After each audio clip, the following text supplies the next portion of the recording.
Welcome to the Critical Window, Brain Building in the First 3 Years. Join us in discussing how parents, healthcare professionals, experts in early childhood development, and community agencies can support a child's first 3 years of development. We unpack the science and share practical strategies for giving every child the best possible start.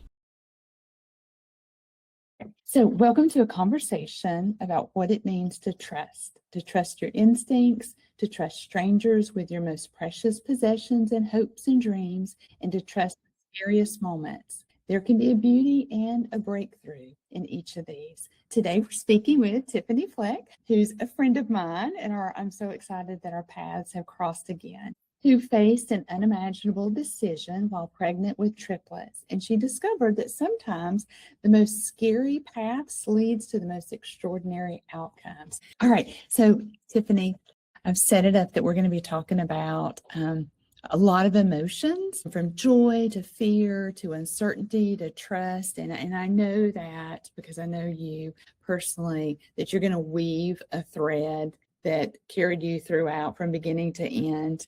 And can't wait for everyone to hear about how wonderful and thriving and beautiful your girls are. So I'm going to do a spoiler alert and say everything turned out miraculously well. Which is always great to look back on, but there were times where we didn't know if that was going to happen. So you really hit it on the nose when you talk about all the emotions. So take us back, Tiffini, to the moment when you found out you're pregnant with triplets, and then that moment where you knew you needed to get additional support and care. Yeah, so we were actually told twins at first. So we were just told there were 2 fraternal, and then they kind of accidentally found the third one.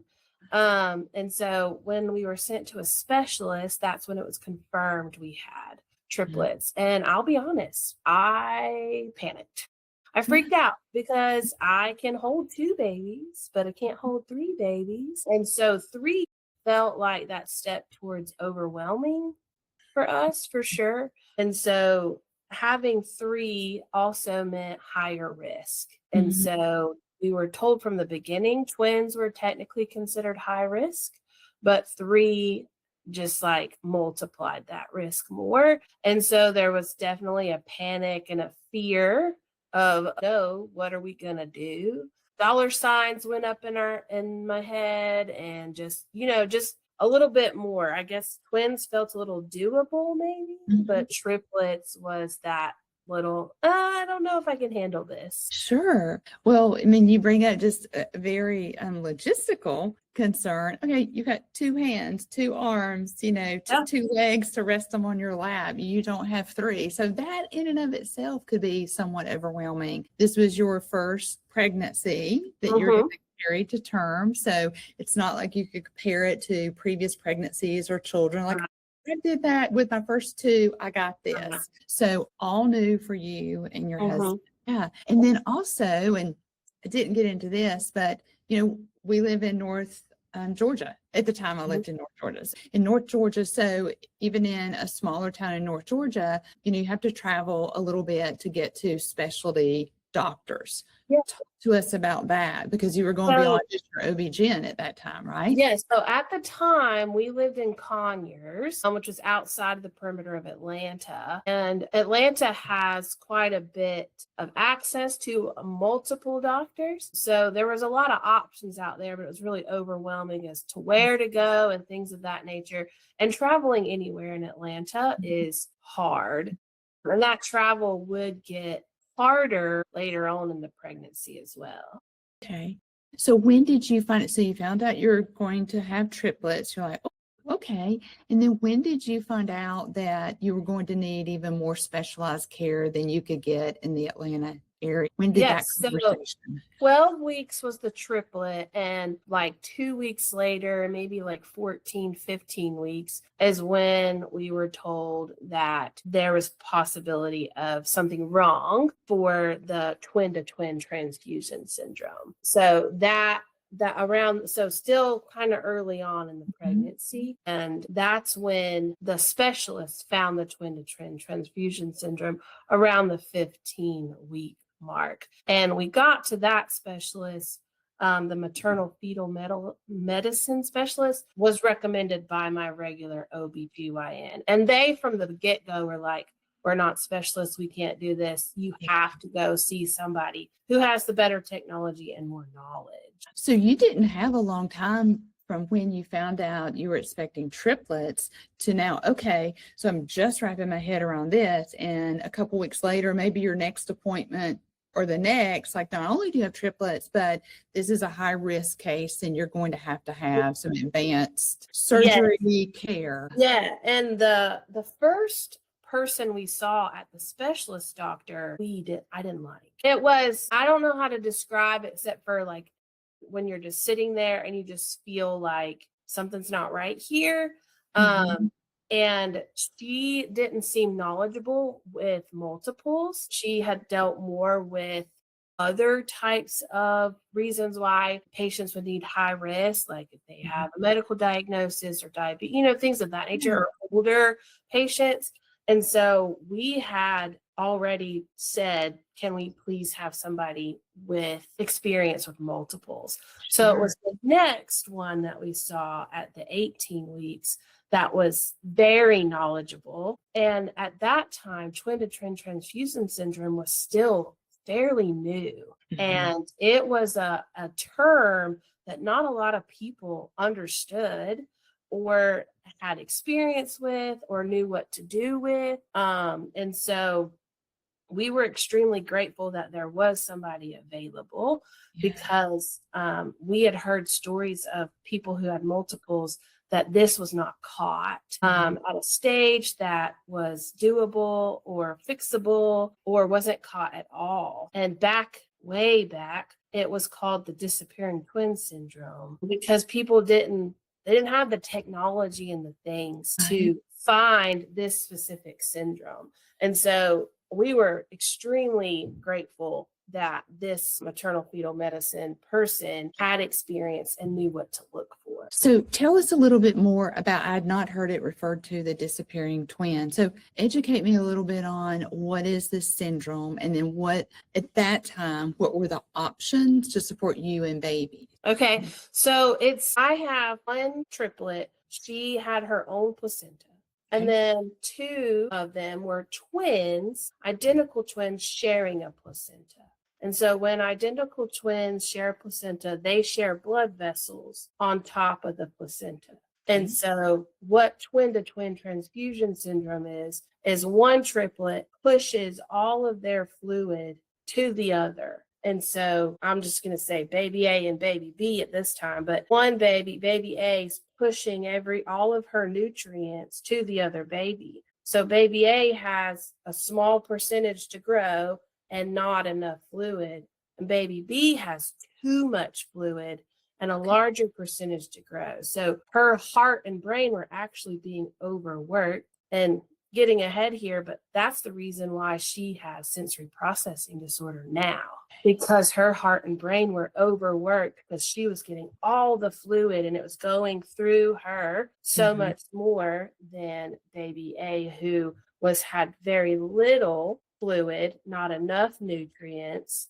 And so that's why it's called the syndrome, because it affects those two. It technically was not affecting my baby C because she did not share blood vessels. Wow, that is so fascinating. And to your point about technology, there's still so many things that we have to just go in with trust, right? And use our instinct. But we've come so far with technology, but it's still so amazing that was caught, because this was now 13 years ago.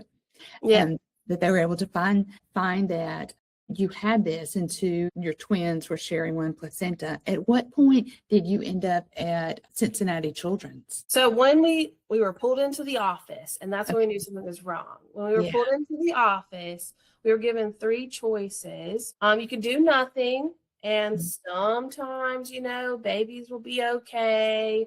And just monitor or whatever. You can pull out amniotic fluid, big needle in you, and they just pull that fluid to kind of help the baby with the too much fluid be able to grow and do, or you can have surgery. And there were only 3 places offering the surgery: Texas, Florida, and Cincinnati.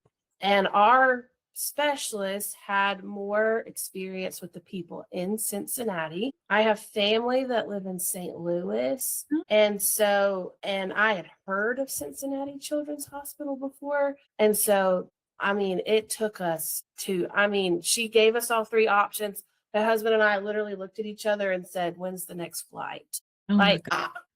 I don't know if you want to call it, on the wind. We just had this peace about it. We weren't thinking about money. We weren't thinking about anything else. We just wanted the best option.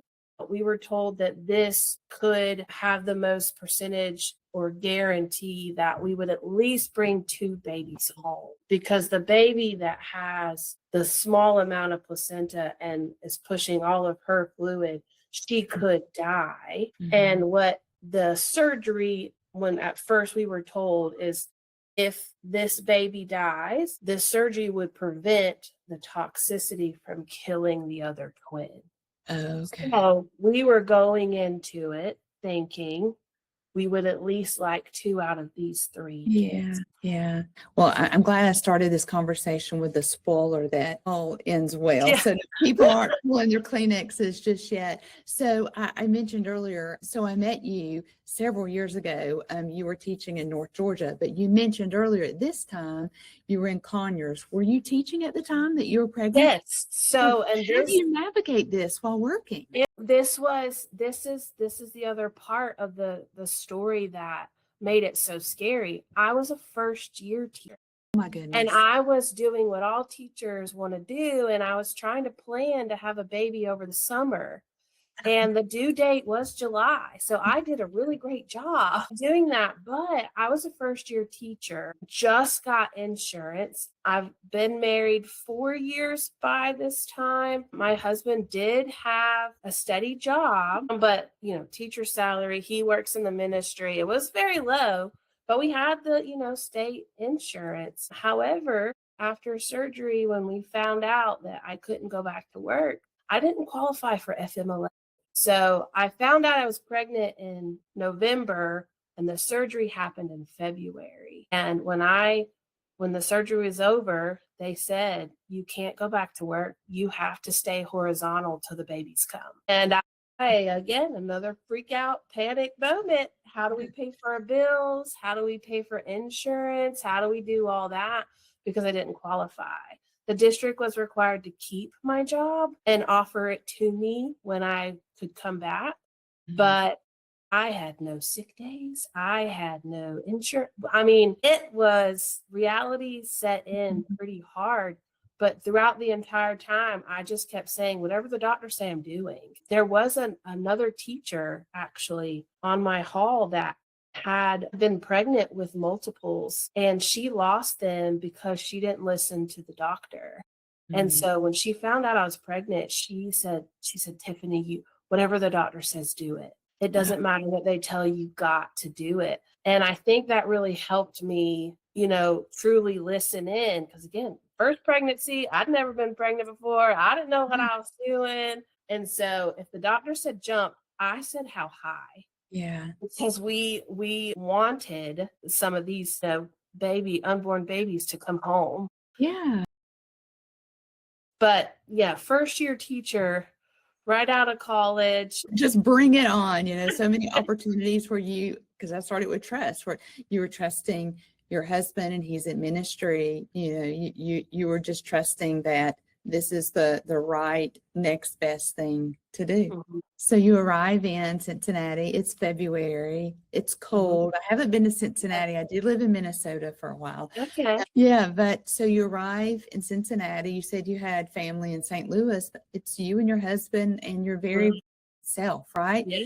Talk to me about that experience, because you essentially don't know anyone. Yeah. So the airport being pregnant was interesting, but Cincinnati, was a typical city. It was cold. I will say though, the children's hospital, next level. Like, they had a person I would guess, I don't know what they call this person, a concierge, a personal advisor. They stayed with us the whole time. If I said I wanted something, they got it. Like, they walked us through each step. So that made it less scary because there was somebody, and they have, a section of this hospital completely dedicated to this, to twin-to-twin transfusion syndrome, to this, just this department. And they walked you through every step, and they were not afraid to answer questions. If nobody gets anything else from what we talk about today, is you cannot be afraid to question. You have got to ask questions, or even just push back or say why or say how. Like, I think, I'm not a very detailed oriented person. I remember the bigger pictures. And of course, I was the one going through the trauma at the time. But my husband loves to ask why. And so, if they had a pamphlet on it, he wanted to read it. And he made sure he knew the ins and the outs of everything that was going to happen, just so we were informed about, again, I was the 40th surgery on triplets. So, in the whole, all of it, not just at this hospital. Again, it's still fairly new, fairly, and that can be scary sometimes, to be the trailblazer or somebody who's early in the process. Arriving at Cincinnati wasn't as scary as I thought it was going to be, because they know how to do customer service. Wow. And we immediately felt this was the right choice when we got there. And of course, it's a children's hospital, so it's bright and colorful and, animals on the wall and stuff. And I'm an animal lover, so that helped. The environment, didn't feel like a stuffy, whitewashed hospital. I think that played a big part in it as well. It's and I don't want to minimize it, but it's all those small nuanced things for you made the difference, because none of this was on your plan. You are a planner. Teachers are planners by nature, and this was not part of your plan, but we know that it was part of a greater purpose. So talk to us about the surgery to the extent in the details you want to share about what you were feeling about that experience. Yeah. I think you mentioned that you were awake. It was a laser surgery. Tell us a little. Before the surgery, there was a 3-hour MRI, and that was the longest time I've ever had to sit still. But you can't tell in-womb babies to sit still. So you have to do it as long as you can until they do enough to take the pictures. That determined how many blood vessels were shared, the MRI. It also finally told us what the third triplet was. So they turned out all 3 be girls, and we didn't know that before the MRI. And then the next day we do surgery. I got a spinal tap, and I'm awake. And so the whole time they just walk you through it. It's I'm talking like the little bitty scar was no bigger than the eraser on my pencil. So laser surgery, and they go burn the blood vessels on top of the placenta. And when they do it, it's literally just a little laser pointer, and it felt like popcorn going off. Like, it just, as if somebody was inside my belly flicking it, like pop, pop, pop. And so I felt as many pops as many connections that the girls had. It did not take long. The actual surgery, the recovery in the hospital was less than 24 hours. However, we were required to stay in a hotel room for 9 days, because you wouldn't know that the surgery was successful until that long. But they don't keep you in the hospital because that's going to cost more money. That our hospital stay, or our hotel stay, was pretty lengthy in Cincinnati, from the surgery to the time where we find out if it was successful. So the surgery went well. He said everything went well. However, you have to stay horizontal until the babies come. Okay, fine. So what point is this? How many weeks were you when you had the surgery?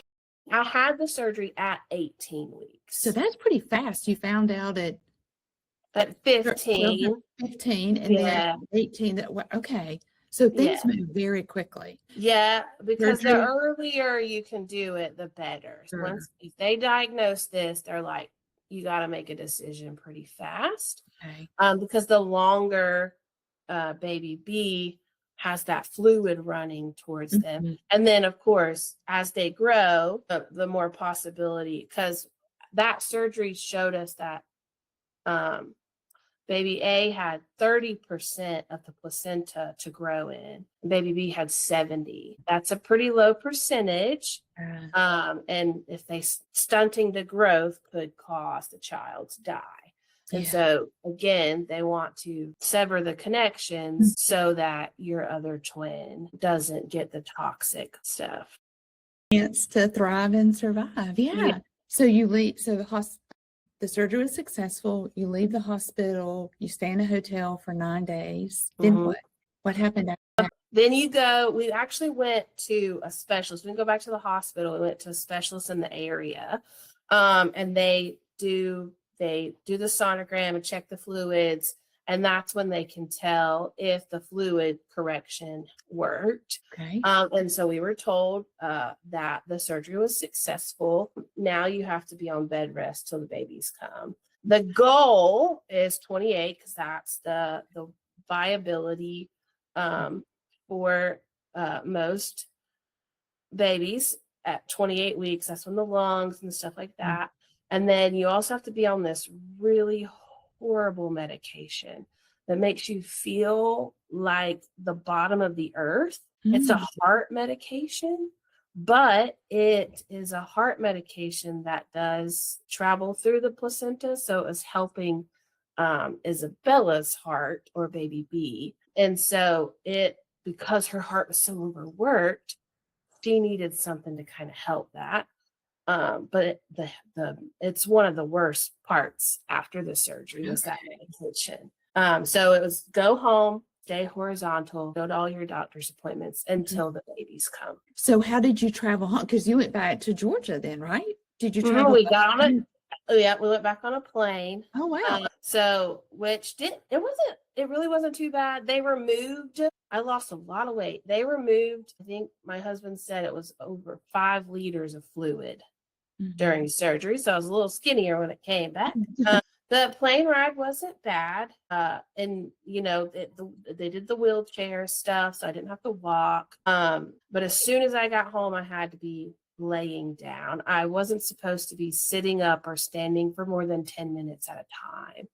Now, we had a little scare happen when we got home that caused us to have to change hospitals for delivery. We got home on Valentine's Day. My mom had a steak dinner for us. I got to sit up and eat a steak dinner and then go straight to bed. But then a couple of nights later, I started leaking, and we thought like water breaking, which was horrible. Right. I ended up having a week's worth of a hospital stay at the place where I would have had the babies, but a lot of problems happened. I was doing okay, and it ends up that the fluid was just stuff that had escaped while they did the laser and moved my placenta and all that. So I wasn't actually leaking. It was just residual, which was great. But it was the time when we figured out that our town hospital could not handle the speciality that I would need when the babies come. That their NICU wouldn't have been able to handle it. Their doctors had no clue what they were doing. One time they came and did a sonogram to check fluids, and I was like, that's not how you measure their fluid. Because I'd seen it so many times by then. And I was like, you're measuring it wrong. You're doing it wrong. And so we called my specialist and we were like, help, SOS. What do we do? And she said, this hospital just can't handle you. I'm going to transfer my care, because she only serves, the doctors only serve at certain hospitals. I didn't know all that till this. And so she had a friend 45 minutes away that could deliver babies at a hospital with the level of NICU and care that if anything were to happen to me, they'd be able to handle it. So we now had to go 45 minutes away twice a week for almost 6 months. But it was worth it in the end, obviously. They had knowledge. They were very knowledgeable. We toured the hospital before making this decision, and they just had the level of care, and they would be able to handle 3 premature babies at one time and be able to handle anything that I would need if anything were to happen. So that little scare was almost like a blessing. Yeah, that's what I was thinking. We wouldn't have known that about our in-home or at home hospital without that. So after about a week, my specialist was like, "You're fine. Nothing, you don't have really changed. You're stressed. You might as well be laying in the bed at home instead of laying in the bed here." So she sent me home. We moved our bedroom from upstairs to the formal dining room area. It didn't have a table in it, but that's what it was in the house. So we moved the bed and the TV downstairs. We had no shower downstairs. We had a bathroom. And so I wasn't allowed to go up the stairs. Yeah. And if I did go to the bathroom, somebody had to walk with me. Because my body was just doing a lot. It was healing from surgery. It was growing 3 babies. It was all that. And I couldn't sit up for more than 10 minutes at a time. So I did that from February. And then the girls ended up coming June 1st. Which was 34 and a half weeks. 34 and a half weeks is what we made it to. 28 was the goal, but you're an overachiever. Anything, and because of high risk, constantly going to the doctor. Anytime I drove to the doctor, I had to lay across the back seat. I did not even sit up in the car. I laid across the back seat so that I could be, for as long as possible. So, but when we made it to 28, we celebrated and we just kept doing it. We just kept staying in the bed. We kept, doing whatever they said. When I got to about 30 weeks, I was given permission to walk up and down the stairs to take a shower. Okay. So as long as my husband was with me, because I did end up passing out in the shower once. As long as he was with me, I was allowed to take a quick one, and then I would lay down up there before going back down. But we took every precaution possible. And a week before they came, she was like, "Fine, you can go to church and sit up for a little bit," like little bitty things. Just because we had made it far enough that if they came, they would be viable. And so I got a few little bitty liberties there towards the end, but most of it was laying in a bed right next to the kitchen. Yeah. So your husband was there throughout this. Was there any other support systems? So listen, the other thing that people need to know is don't be afraid to ask for help, because my Sunday school fed me twice a week from February to June. Wow. And that was also my human contact. That helped me not feel isolated and alone, having that. And then my mom would come up occasionally. My husband worked at the church, so his schedule was a little flexible to be able to come home or do things. And I did a lot of watching TV, a lot of TV. And Dawson's Creek was my go-to show while I did that. But I guess being a teacher, I kind of treated it like a long spring break. I just told my brain that I would eventually go back to work, but I tried to keep a positive mindset throughout the whole thing and just remind myself that I was doing this so that I would be successful in growing these children. How did you know it was time to go to the hospital for real? Because you had to travel 45 minutes to get there. It was a routine appointment. We already had a scheduled appointment. It was a Friday. And so we were in there doing checks, the normal routine. And my blood pressure was slightly elevated, but not a lot. I'd had really great blood pressure most of the time. I did all the normal tests that you do for pregnancy, the preeclampsia, all those things were normal. But she's like, "Your blood pressure's kind of going up. It's Friday. Why don't we just walk across the street and have babies today?" So because they were far enough along, Just after that, the pressure and the strain on my body, because they were just growing, they were all measuring really well, and they had passed. I probably don't even know the right name. The breathing test where they watch if their lungs are doing. They had passed those things. She's like, let's just not push it. So let's go. And so I called my family, and they were like, no, you can't. We're not there. And I was like, I did not make this decision. So it was just a routine, and the doctor felt that, it was okay to go ahead and do it. And so it wasn't like a rush. I think we went across the street at 10 o'clock, and the girls didn't come till 6. And it was a C-section, of course, but it was just, hey, let's do it. So let's fit you in the schedule type thing. You've already done so much up to this point. It's like, sure, bring. My husband did have to go, like, because again, I didn't do the whole hospital bag and all. Like, we had nothing. We didn't have a camera. We were just like, okay. So my husband did have to like call some people to go in our house and pack a little bag and bring it all the way to us. But they were more than happy to come check on me, because it meant they got to be there when the babies were born. So I love that. I didn't know that part of the story. And the babies went to the NICU for a couple of days. Yeah, they were born at like 3 pounds 10 ounces, and then 4'2" and 4'5". So they did go to the NICU. Isabella she was baby B, the one that had too much fluid. She had some rapid breathing and didn't pass her second, whatever that test is that they scale them on a 1 to, something like that. Or something. Yeah. She failed the second one.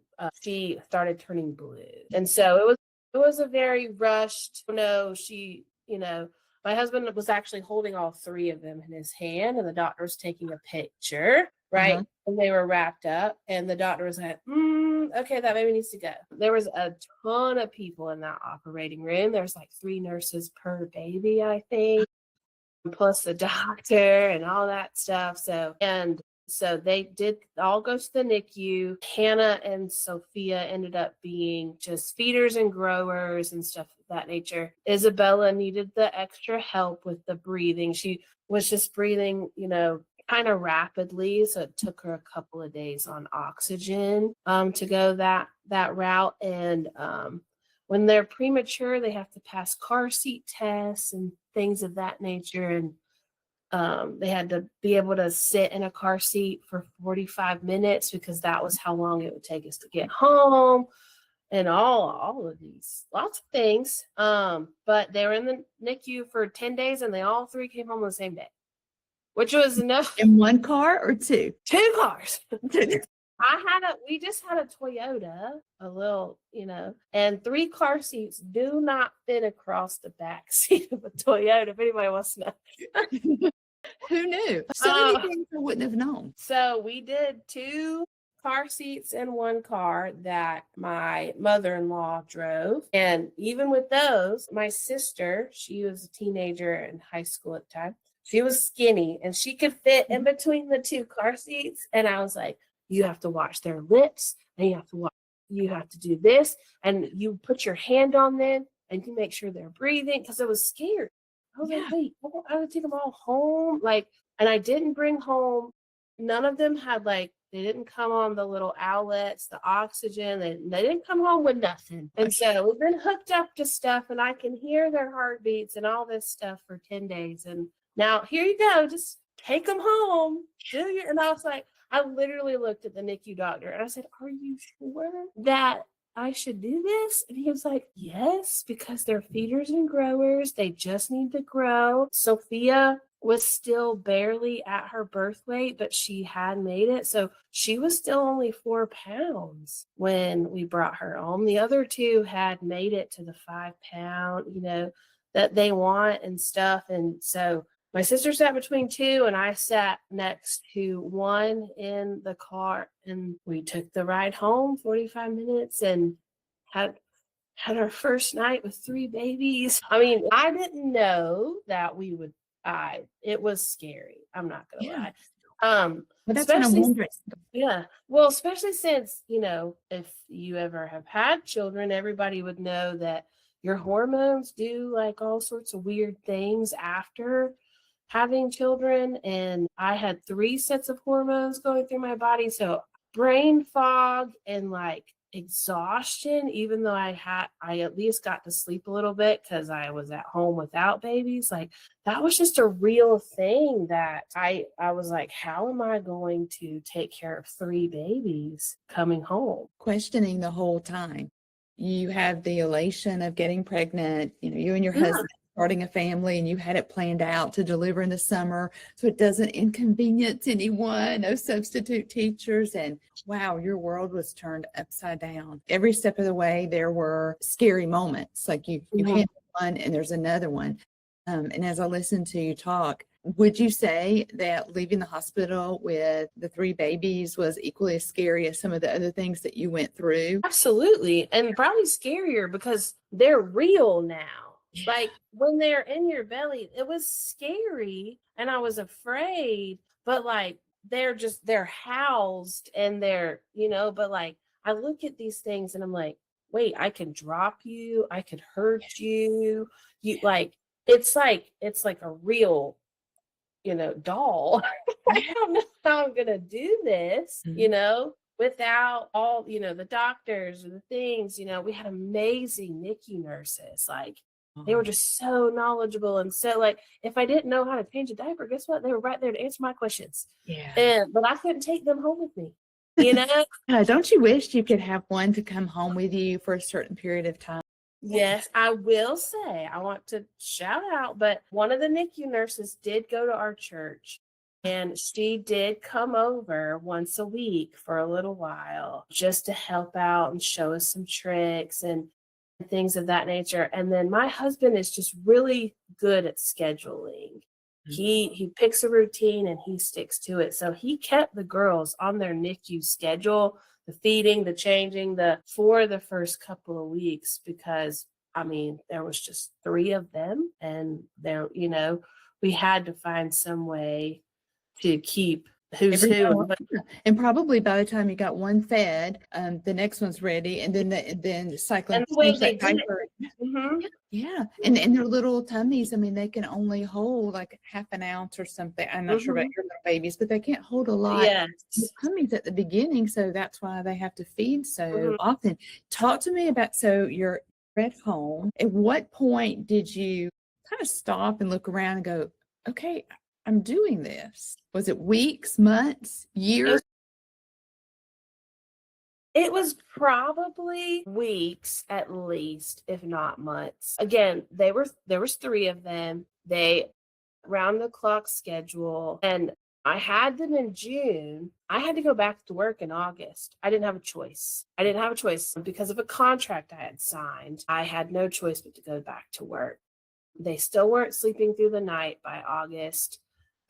We had a better routine. I think we had moved them to our actual room instead of being in pack and plays all next to each other. I think we were going a little bit more towards own cribs at that point. But again, since they weren't sleeping through the night, I had to go back to work. I would get home from work and immediately take off all my clothes. We were told by the pediatrician they weren't allowed to go to daycare because they were preemies, RSV season, all the things. So my husband actually had to completely take a year off of college and stay at home with them.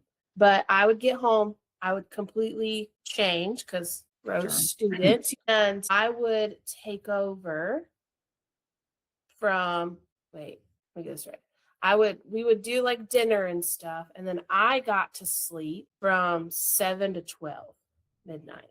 That was my turn to sleep. I would wake up at midnight and be my turn, and Bobby would then go sleep from 12 to 5. So that was our goal. It was what we're supposed to happen. Again, if anybody has kids, those happen. But that's what's supposed to happen. Then at 5, Bobby would get up, I would get dressed and go to work. And so that we had, like, again, they weren't sleeping through the night. Now, my hormones were still doing all sorts of crazy things. I do have a hypothyroid, so it was doing a major dip. There were many a nights when it was my turn that I was crying and overwhelmed, and this baby wouldn't, I couldn't remember, this baby wouldn't be quiet long enough for me to feed this one. It's this time to feed. There's a blowout over there. Mhm. And I couldn't see I was crying so hard because I was physically and mentally exhausted. And so I would say October is when I kind of can remember going, wait, the world is still spinning. Okay, they might survive this. It was just hard. There is just no way around. It was just physically, mentally, spiritually, emotionally hard to do what these, premature girls needed, and to do it, and you wanted to do it right, and you, again, it's like a real baby, like, I can't harm you, I can't, I mean, there have been many a times I fell asleep on the couch with babies in my hand, or like it was just hard. And we would not have gotten through it without help. Again, people came over, and a friend come over every Friday. She left her own kids with a babysitter so that she could help out every Friday. We had old grandmas and older ladies from the church come over and let Bobby take a nap at like noon sometimes, or lunch. I had one church member, our dryer went out when they were a month old, and a family member bought us a new dryer, and a lady from the church washed the baby's clothes Oh, for us. Like, it was just hard. It was really, really hard. And I think back to it now, like, I'm so glad that we weren't afraid to ask for help. Like, surround yourself with people who, when they say, if you need anything, let me know, like, do it. Like, if yeah. somebody says, if you need anything, let me know, like, take them up on their offer. And I know it can be hard, and I know a lot of people don't want to feel like a burden to others, but I know they all got just as much joy out of helping us out than we did.